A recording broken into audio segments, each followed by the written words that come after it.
Again, మనం వచ్చేసి ఇంకా కూపన్హేగన్లో ఉంటాము. ఇక మనం ఇంకో వ్లాగ్ ఇంకోటి స్టార్ట్ చేసేయండి. We're in Copenhagen now. It's 8:30 in the evening. So guys ఇంకా మేము ఇక్కడ ఇక వీలోందు నుంచి బస్కి వచ్చేసినాం. బస్ వచ్చేసి 3 hours 25 minutes జర్నీ ఉండే. ఫ్లెక్సీ బస్సు అది వచ్చేసి మాకు ఈచ్ పర్సన్కి వచ్చేసి 30 euros అట్లా పడ్డది. సో ఇద్దరికి వచ్చేసి 60 euros చేంజ్ అయిపోయింది. సో మనం వచ్చేసి ఇప్పుడు మనము హాస్టల్కి చెక్ఇన్కి వెళ్తున్నాము. కోపెన్హేగన్ డౌన్ టౌన్ హాస్టల్ తీసుకున్నాము. మనం ఏంటంటే మనం బ్యాచిలర్స్ కాబట్టి మనము వెళ్ళిపోతుంది. సో బట్ బ్రో మనము ఇప్పుడు ఆ సిగ్నల్ దాటాలి కాబట్టి మనము ఎర్ర బటన్ వస్తాలి ఇక్కడ.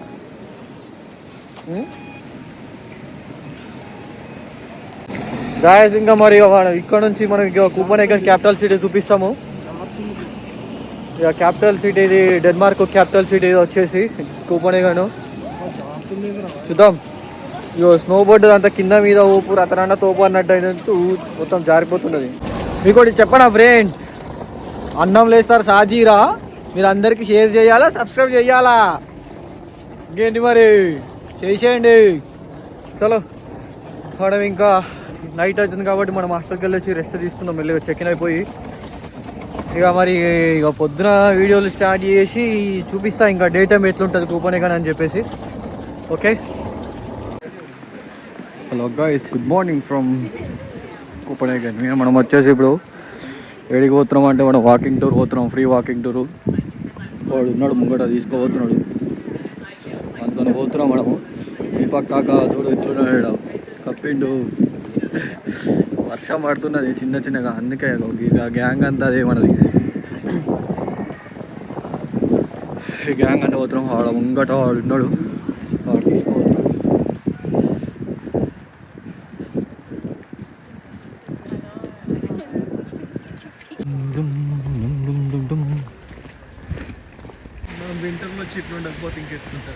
వింటర్లో వర్షం ఏడుంటుందా? వింటర్ ఉండాలి, వర్షం ఏడికైనా ఉంటుంది. స్నో పడితే ఓకే, నాట్ ఓకే.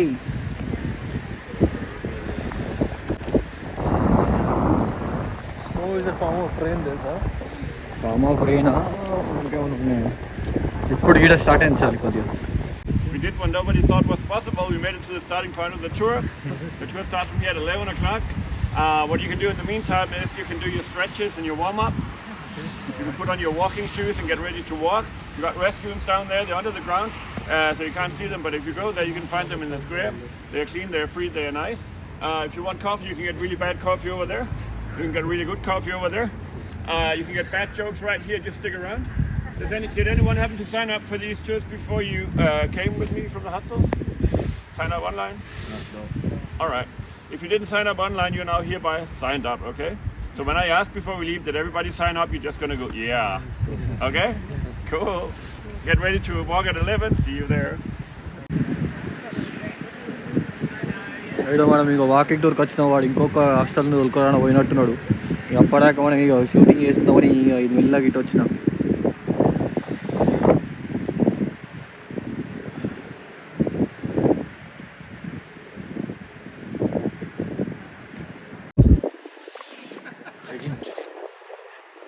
బ్రో ఇది ఆటోమేటిక్గా మొత్తం మరి ఉండాలి. You voluntarily joined politically incorrect walking tours.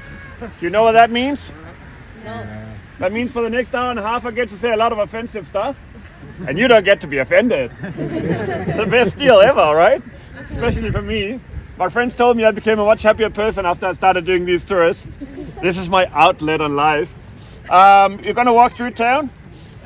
I can tell you about myself. I grew up on a pig farm in the outskirts of Denmark, and that's why now I work as a tour guide. Right? Makes perfect sense. You know, it's not entirely the same as being on a pig farm. There are certain things that pigs won't do. Oh, that was too much, huh? Welcome to Politically Incorrect Walking Tours. That's what I'm going to do for the next hour and a half. I'm going to offend you all I know. And after a little while you might feel this tingling sensation in your belly. That's probably because the insult started working. Either that or you're slowly falling in love with me. If you are slowly falling in love with me, you're probably attracted to dysfunctional relationships. And I highly suggest that you seek a psychologist when you get back home. I'm going to ask you to look out for the bicycles. You may have noticed that Danish people are quite nice until they get on bicycles. Then they turn into these bell-ringing little monsters. On a good day, they will yell at you. On a bad day, they will run you over. And I want to tell you, I have a 90% survival rate on these tours. And I like to keep it that way. And that's your responsibility. I need maximum of 4 people to be run down in traffic today, okay? Also I learned that you being run down in traffic is really bad for my tipping in the end. So we're going to see some of the highlights of Copenhagen. This is a highlights tour. I'm going to apologize for some of the foul language I'm going to use on this tour. I'm going to say nasty words like Sweden and Swedish. Just want to warn you. So we're going to see. The first thing I'll tell you about is the gentleman up there on the horse. He founded Copenhagen more than 800 years ago. We're going to go around the corner, have a look at that church. You can see the tower right there. And then we're going to go to, now you can turn around again. Okay. And then we're going to go to one of the 2 main squares in Copenhagen, King's New Square. When we get there, I'll tell you about the square and also tell you about traditional Danish food in Denmark. Then we're going to go to New Harbor with the colorful houses, the one you know from all the postcards and websites. If you've never been here before, you probably thought all of Copenhagen looked like that. But now you're here, too late to turn around. I can show you what Copenhagen really is. We're going to head towards the Royal Palace. We're going to see if we can catch the change of the guards. But on the way there, we are going to make a stop by the waterfront, where I'll tell you what you can do if you want to move around. Want to move on from there, sorry. Going to check out the Little Mermaid, want to check out the free town of Christiania, all those things. And then at the end, we're going to watch the change of the guards at the palace. And then we're going to end the tour just next to the palace by the biggest dome in Scandinavia, the Frederiksstaden. Does it sound all right? Yes. Nobody wants to run away? No, not yet. Not yet. Give him 5 minutes, see if he's any good. All right. All the pressure on me as always. By this time, people are usually wondering why a good-looking, smart guy like me is doing this for free. Or maybe you're just wondering about the good-looking part. So you probably know the drill. The tours are not funded by anyone. So at the end, if you liked it, you can show your love. Yeah, love comes in Danish kroner, euros, dollars. If you don't have any of that kind of love, I will take your mobile phones, your watches. That's a nice earring. And if you don't have any of that, I do have a card machine in my pocket. I like to make it easy for you guys to make a donation. I'm clever that way. You don't have to make a donation, of course. I mean, it's a free tour after all. I just want to tell you that if you forget to make a donation in the end, I might have to go back to my old job. Are you going to ask? No. No. Selling heroin to little kids, you really don't want that. All right, all good. Let's turn around. All position to have a good look at the statue up there. His name was Bishop Absalon. Does he look like a bishop to you guys? Not your run-of-the-mill bishop, huh? He was a warrior bishop, and his job, so that's why he's wearing a suit of armor and a helmet and holding an axe in one hand. And his job was to make sure that everybody either became Christian or lost their head. Funnily enough, everybody became Christian around that time. He roamed the streets of Copenhagen in the 1190s, and he built the first wall around Copenhagen, and he also built the first castle of Copenhagen right up here where we have the parliament now. And you can still see the ruins of that castle underneath the parliament building if you want. You can go there, you can buy a ticket and go check out those 800-year-old ruins. We also have a tour that takes you in that direction. It's going to take you further on the other side over there. It's called the Hippies Tour because it takes you to the hippie town of Christiania, and that's at 2 o'clock. Also, if you want more of it, because I'm the one doing all the tours today, you are very welcome to join me for that one. I'll tell you more about it later. At what time? At 2 o'clock. Back to the statue. Look at it. Isn't it beautiful? It's my favorite statue in Copenhagen for more than one reason. The first reason is that it's so beautiful, so full of life, so vibrant. The other reason are those steps at the bottom there. Do you see them? Yeah. What are those steps perfect for? Drinking. Drinking. Yeah. You've been in Denmark how long? 1 day. You've been in Denmark 1 day and you already get the point. By the way, everywhere in Denmark is perfect for drinking, okay? But one summer day I was having a beer in the sun right there, enjoying the sun, one of those 2 summer days that you have every year. And as I was sitting there, 2 ladies joined me, 2 friends of mine, 2 Argentinian ladies. They're in Denmark because their parents work for the Argentinian embassy. And when they got there, they opened a bag of 5 different kinds of hashish and roller paper and started rolling joints in the middle of a public square. Now that's not legal in Denmark, and I told them that. You know what they said? They said, no problem, diplomatic immunity. So because the parents worked at the embassy, they had diplomatic immunity. I was so jealous. I said, how does that work exactly? And they told me they have a phone number for a police officer, and if they ever get in any trouble with the law, that police officer, they can call that number, and that police officer would have to get them out of that trouble. Can you believe it? My first question was, can I have that number, please? Let's go around the corner and check out the old church. Cool, very cool. Ladies in the back who arrived last, are you okay? Can you come a little bit closer so I don't have to yell? You are the best. So, I want to tell you all about the church behind me. Before I do that, I want to hear where you're all from. Anyone from the United States here? Hands up, hands far up. That's you, that's you. All right, welcome. We gave you Danish pastry. You're very welcome. Also, we're exporting a lot of bacon to you guys. So Danish pastry and bacon under the headline, Make America Fat Again. You want to learn the third thing we export to America? A weight loss drug. That's clever, right? Yeah. So we feed you up and we slim you down and you're stupid enough to fall for it. Anyone from, let's say, Germany here? You're from Germany? Yeah. You look so happy. Is that because you're not in Germany anymore? I noticed people in Germany lately, they've been laughing and smiling like they never did before. Yeah. And then I looked into it, I thought about it, I figured it out all by myself. You know why they look so happy? It's because for the first time in history, Germany is on the right side of a conflict. That's the line, you don't look amused at all. Okay, any Spanish-speaking people here? Yeah? Any Spanish-speaking people here who understand what I'm asking? Okay. I don't have any jokes about Spanish-speaking people, I was late for the tour anyway. Any people from the UK? No one from the UK? Nobody who wants to admit they're from the UK? Yeah, okay, so you're a Kiwi, yeah. But I can still welcome you to Europe, right? Yeah. New Zealand, Kiwi. So Kiwi means three things. Anyone else from New Zealand here? So Kiwi means three things. It's a person, yeah, it's a bird, and it's a fruit, and you can only eat one at a time. We have someone from Belgium. Where's Camille? Camille? You're right there. Camille? Camille, you don't say the L's. It's not Camille, it's Camille. Alright. Belgium is the only country on the planet who has a tourist attraction more disappointing than the Little Mermaid. You know which one I'm talking about? The little guy in Brussels, the little guy in Brussels that pees into a fire. That's why it's disappointing. Anyone from Holland? The tallest people in the world? No, in Europe actually.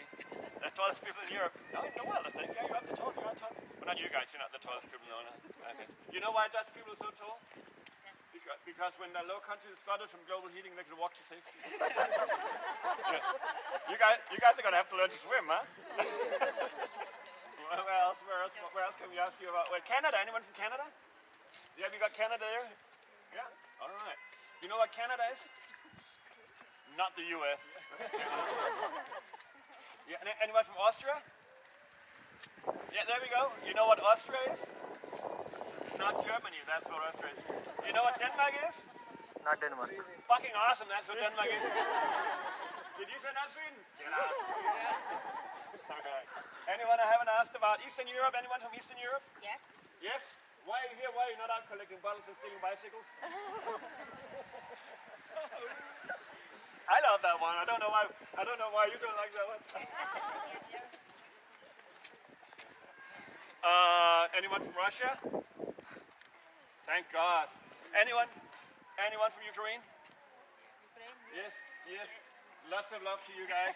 Lots of love. I know that's not what you want, but I don't have any weapons. Maybe I have an old bread knife somewhere. You can use that to kill Russians. Anyone else I need to ask about? Australia? Lovely, Australia. Are you here to see where Mary lives?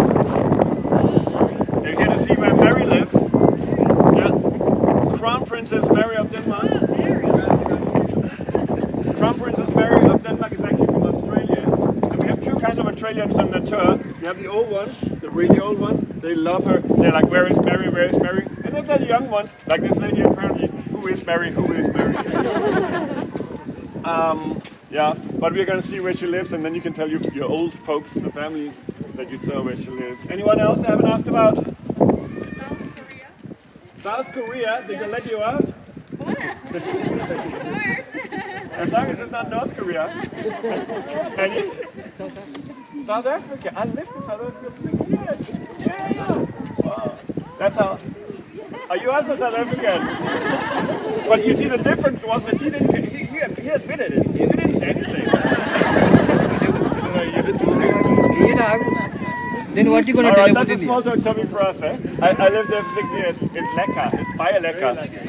And sorry, what you gonna think about India? India. Are you from India? Yes. But your head is not moving when you talk. No, we don't move. We don't move. Are you living in India? No, since 6 years I'm in Europe. Oh, that's why you stabilized your head. Anyone else? What about Mexico? Mexico, you're Spanish speaking, man. You were late for the 20. Brazil. Oh yeah, the only place in the world where they speak Portuguese without sounding depressed, I would say. That's all I can come up with right now. Are you American? Yes, you are. You're American, right? The U.S. people, they always say, we American. Yeah, you are, but so are Brazilians. All right. Welcome, all of you. What a lovely mix of people. Do you remember my name? Martin is the right answer. If you can't remember my name, I'm just a tall ginger who took you on a walking tour. It's a little bit different in winter because you can't see my hair, but everybody just knows me as a ginger tour guide. If you go online, you'll see a lot of people writing about the ginger tour guide, and they write all kinds of shit. That is your chance to get payback for the shit I just cracked on you. Somebody the other day wrote it felt like following a tall carrot around town. Somebody said pretty good tour for a guy without a soul. Somebody the other day just put down in 1795, and after they rebuilt it, they made it the fireman watchtower to look out for the fires that started in Copenhagen all the time, because Copenhagen did have a lot of fires. It's practically the most flammable city on the planet. Since then, it's not been used as a church; it's been used for other purposes. Today, it's used as a contemporary art museum. Don't go there; it's terrible. The people who get it should be fired. If you want to see contemporary art?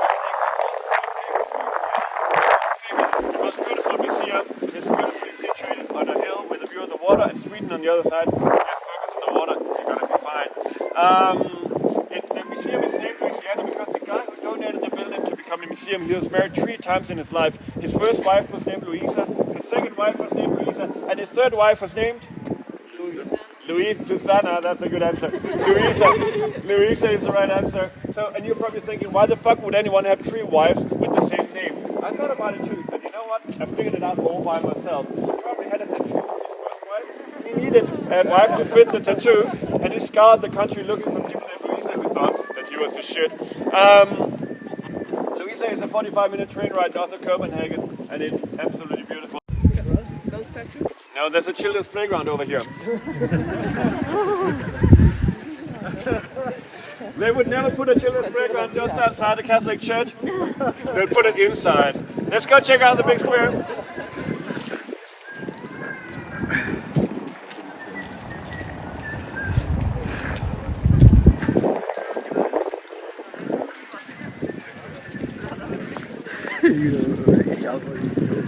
జోకులు ఉన్నాయండి మామూలు జోకులు అదే అంటున్నాగా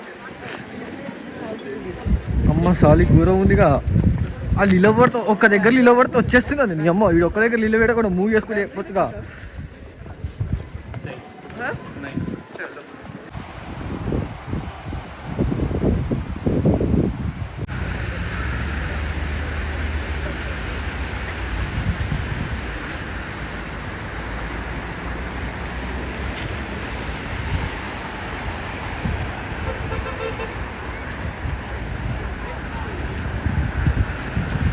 అమ్మాయి నడిపించడేదోగాడి చుక్కలు కనిపిస్తున్నాయి అలా చూడండి మొత్తం వర్షంలా దమ్మారే టమ్మడం మూతలు మోగుతున్నాయి దుమ్మ ఎక్కడి అక్కడ చల్ల ఉంది స్నో ఉన్నది అంత కింద జారుతున్నది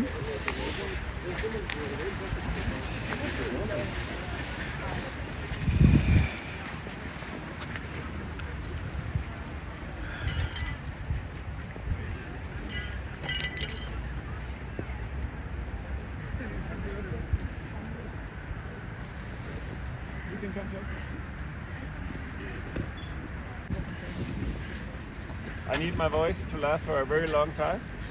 The other day I had a voice coach on the tour who told me to get people closer, otherwise she said I'm not going to have a voice in 30 or 40 years. I said, you got no clue how old I am, I'm not going to have anything in 30 or 40 years. Welcome to King's New Square. It's a terrible name for a square that's almost 400 years old. Is anyone behind you there? Can you just switch places? It's a terrible name for a square that's almost 400 years old. It was laid out in the 1640s by the psychopath up there on the horse behind me. His name was Christian V, one of our many psychopathic, lazy, crazy, alcoholic kings over the years. He would kill anyone over a dime or two, including his own citizens. And just to give you an image of his own self-perception, he put himself up there in that pedestal there. You see him up there. He made a statue of himself, and underneath him he put those other people. Do you see those other people? Yeah. He puts himself above those other people to show you that he was better than them, and those other people are losers like Samson and Hercules. He liked French architecture, so he invited a bunch of French architects to come to Denmark and lay out this square. And that's why some of the buildings have French names. Magasin du Nord and Hotel d'Angleterre. We got a French speaker right here. Whole square, and those two squares are connected by that pedestrian street over there. So that creates sort of an access downtown Copenhagen you can always use to find your way. That pedestrian street is the most boring place on the planet. Stay the hell away from it. But it has a funny name. And I'm going to spell that name for you, and you're going to try and pronounce it. Is that a deal? Yeah. All right, so pay attention. S-T-R-O-G-E-T. Struck it. That's very wrong. Say after me. S-T-R-O-G-E-T. Say after me. Stroll. Stroll. Yeah. So you don't have to put your tongue up when you say it, but it's definitely more entertaining for me if you do. So, yeah, it's a very typical Danish word in the way that it's got silent letters in that the G and the T, you can't hear them, right? We do that a lot, especially G's and D's. We love G's and D's. We put them everywhere. We just never pronounce them. I usually say there are three reasons why it's hard to learn Danish. It's G and D and the fact that everybody bloody speaks English to you anyway. Hotel d'Angleterre there, in spite of all the ugly ass Christmas decorations, is actually the most fancy hotel in town. And you can have a suite there for 3,000 euros per night. I do it all the time. No, that was funny. That's also the only celebrities staying there in Denmark. Recently we had Obama and Metallica staying there at the same time. We don't know if they were jamming in the lobby. Also a little while ago, I walked past outside and I heard, and I thought, oh no, not another fire. But it proved it wasn't another fire. It's just because Justin Bieber was in town. Now I was hoping for another fire. Where are the Canadians? There you are. So what did we ever do to you? You sent Justin Bieber our way. Have we ever offended you?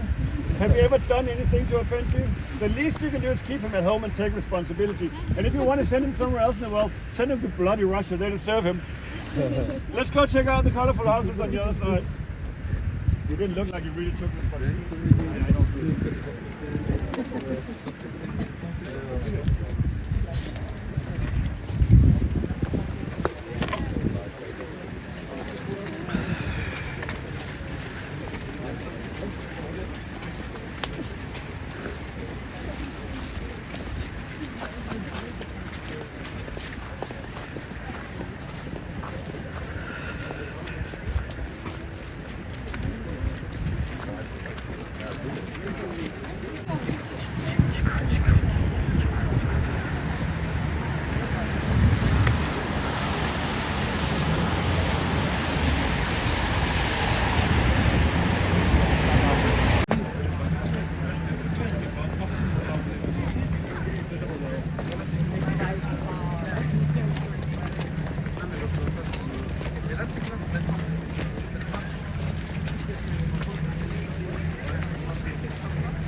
Alright.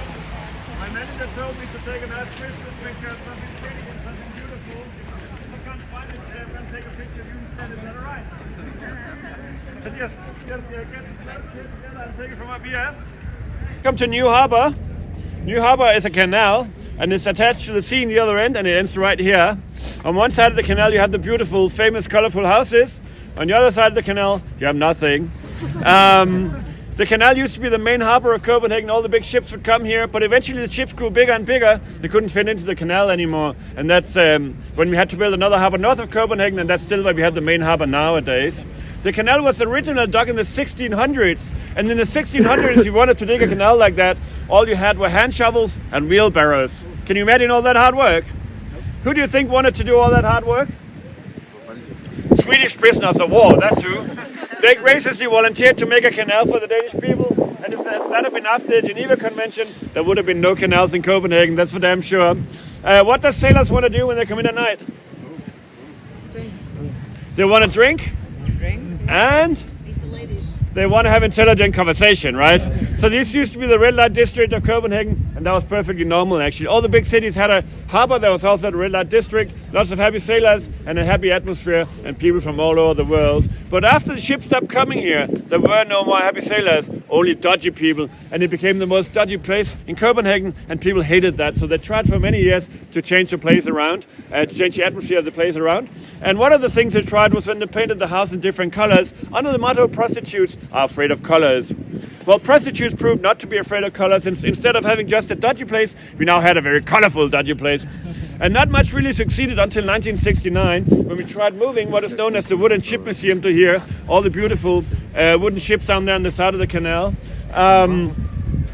And that was a huge success. All of a sudden the tourists were pouring in, and instead of having the most dodgy place in Copenhagen, we had the most touristic place in Copenhagen. And on a hot summer's day you can have 50,000 people going through over here, those 2 hot summer days every year. And now, ironically, Swedish people can enjoy the work of their forefathers as they have beers on the sidewalk restaurants. And Swedish people are the only people who have those beers, because Swedish people are the only people on the planet who thinks that 100 kroner is a nice price for a beer. Danish people, they enjoy New Harbour the way it's supposed to be enjoyed. They go down around the corner, there's a kiosk, they buy a 6-pack of not Carlsberg, they sit down on the side of the canal with their feet dangling over the edge, and they get pissed in the sun like you're supposed to. You're in Denmark after all. We started drinking beer in Denmark 5,000 years ago. We figured, why stop now? We used to do that when we were students actually. I have some of my happiest student memories from New Harbour. 5-6 guys on a Saturday afternoon in the sun, getting drunk. And as we got drunk, usually a little pool of money would form for the first one who jumped in the water. And as we got more drunk, the pool would go up, and eventually somebody would take that money and jump. And that somebody was almost always Jacob, our dear old friend Jacob. I still see him once in a while. He would take that money and jump every Saturday. Jacob was the only guy in that group of friends who didn't have a job next to studying. He just made his money from jumping in the harbour on Saturday afternoons. We're going to walk along.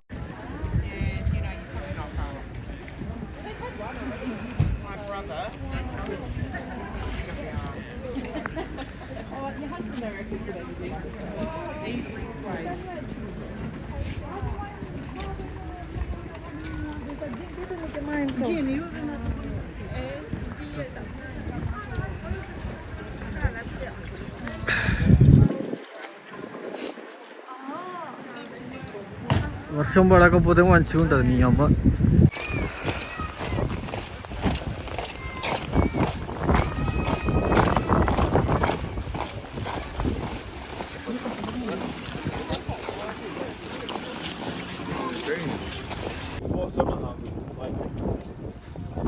Luckily this happened in the coldest winter ever. Nobody was in the summer house. We got lucky that way.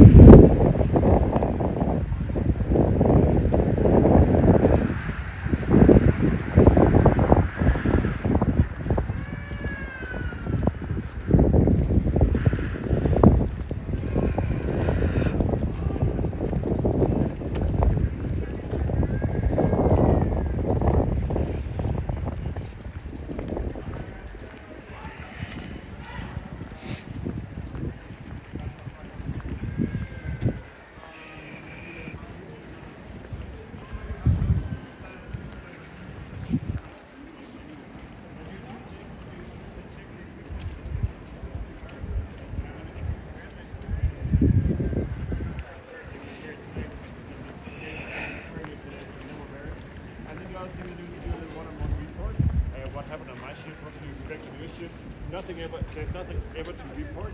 So what they do is sometimes they try to crack each other up with little jokes and funny stories. Let's see if they do that today.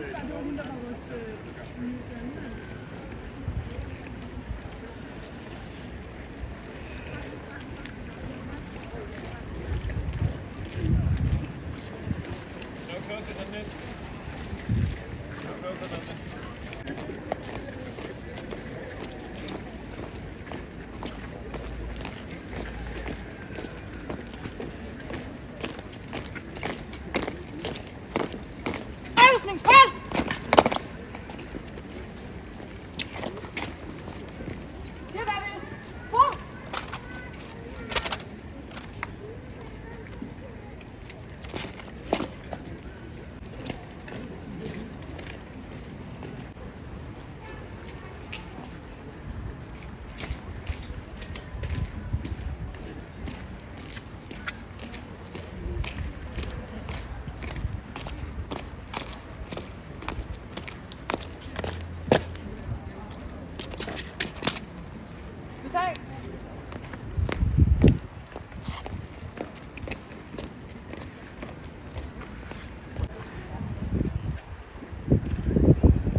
17 years old, they go through a very hard training program, and in return for all that hard work, they get to stand here for 8 hours every day doing absolutely nothing. Every 15 minutes they can walk to the corner and look for Swedish terrorists. They don't do 8 hours straight, they do 4 2-hour shifts, and then they do 4 times 4 hours in the back. So there's 3 times as many soldiers as you see on the square. The Queen is not at home, the Crown Prince is not at home, and the rest of the family is not at home, and that's why there's so few soldiers now. If the Crown Prince would have been at home, he would have been in this building, there would have been 2 soldiers there and 1 there. If the Queen would have been at home, she would have been in that building, there would have been 3 soldiers there as well. But now there's only 1 soldier in each place because there's no one there to protect. Is it mainly women or men? Sorry? Is it mainly women or men? So it's, I think it's 7% women. They only included women in the Royal Lifeguard in 2017, and they want women there. So what they do, basically the soldiers are handpicked amongst the best soldiers in the country. So they take the normal soldiers, normal soldier age, normal conscription age, and then they pick the best ones from there. But they pick the ladies first, and they pick the ones with different cultural backgrounds, and then they fill up the rest with Caucasian white men. Because they want diversity, right? But it's hard to get because there's not enough women who wants to go. Yeah, every 15 minutes, like I said, they can go and check for Swedish terrorists. Most people, they want to take a picture next to them, but they have a 2-meter perimeter. So you have to be a little bit careful. They can be quite aggressive if you get too close to them. So ask permission. They'll probably ignore you. If they don't ignore you, they'll probably say no. But once in a blue moon, they will say yes, and then you can stand next to them and take a picture. I've seen that happen, and what happened afterwards was that 40 people lined up to take a picture, and they don't have time for that. Remember, they have to stand there for 8 hours doing absolutely nothing. But if you want to take a picture with them, I have a little tip for you. You're not allowed to touch the buildings. If you go lean against the building, they'll have to yell at you. If you don't react to that, they'll have to come closer. And if you're still not reacting, they'll have to physically remove you from the building, and that's when you have a friend ready with a camera. It's going to be your most prized possession. Your most prized possession from a trip to Denmark, a picture of you being dragged away in handcuffs by the Royal Lifeguard. But let me tell you about the palace and the royal family in more general. This whole area was originally laid out in the 1700s by the gentleman up there in the horse. His name was Frederiksstaden. Not to be mistaken for the psychopath we heard about earlier on, Christian V. He was a relative of his. He laid out this area to house all his rich and snooty friends, and that's why the house is a bigger solution for a little while. After that little while, they liked it so much here, they decided to stay. And on that occasion, those 2 families were kindly asked to move out to make room for the royal family. And ever since then, this has been the official royal palace of Denmark. Not the only royal palace we have, but the one we commonly refer to as the royal palace. The Queen is usually here in winter. She's away for the Christmas days, but she'll be back soon. So this is basically the Queen's winter residence. She has other castles as well that she spends her summers, spring and fall in, and all those things. Yeah, she just recently moved back now, like 2 weeks ago, something like that, to this place. When she's here, she's usually in that building over there, and you can tell because that is the one with the 5 chimneys. The Queen famously smokes 20 unfiltered cigarettes a day, and she needs an extra chimney to get rid of all the cigarette smoke that she produces all the time. She used to smoke 40 unfiltered cigarettes a day, but she stepped down to 20, and we're also proud of her for her willpower. With those smoking habits, though, it's a big mystery to all of us how she grew to be 83 years old. The Crown Prince lives in that building. Where is Yossi? There you are. Yeah, that's where Crown Princess Mary lives with her Crown Prince. And I'm gonna get back to that. In that house is a home of the rest of the royal family, the younger brother of the Crown Prince, and the younger sisters of the Queen. Whenever they're in town, that's where they stay. Nobody is at home there now either. And then the last building over there, that is a guest house of all the royalties and presidents when they visit somebody. But the Queen basically looked at this much younger man and said, "It's my house, my rules."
Like చెయ్యి, comment చెయ్యి, share చెయ్యి, తర్వాత గంట కొట్టండి